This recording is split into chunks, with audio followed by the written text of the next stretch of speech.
And my dear scientists,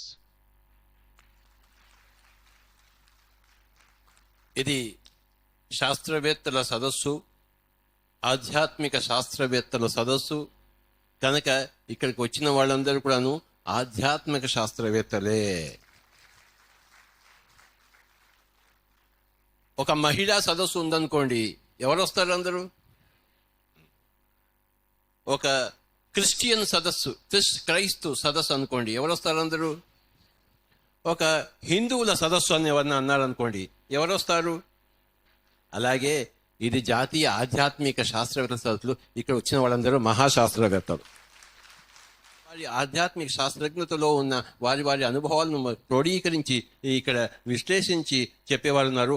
వినే వాళ్ళందరూ కూడాను ఆధ్యాత్మిక శాస్త్రవేత్త. వారి ఆధ్యాత్మిక శాస్త్రవేత్తల సదస్సు మతంలోంచి బయటపడి ఆధ్యాత్మికతలోకి ప్రవేశించి ఆధ్యాత్మికతలో అభివృద్ధి చెందుతూ మెచ్యూర్ అవుతూ ఆధ్యాత్మిక శాస్త్రవేత్త కావాలి ప్రతి ఒక్కళ్ళు, ఎవ్రీబడి.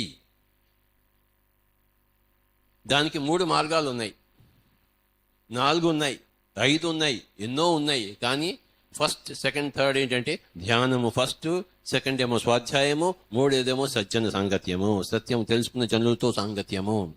ఆధ్యాత్మిక శాస్త్రవేత్తల సదస్సు అంటే సజ్జన సాంగత్యము, సత్యము తెలుసుకున్న జనులతో సాంగత్యము. సజ్జనుడు అంటే సత్యము తెలుసుకున్న జనుడు, సాంగత్యం అంటే సాంగత్యం.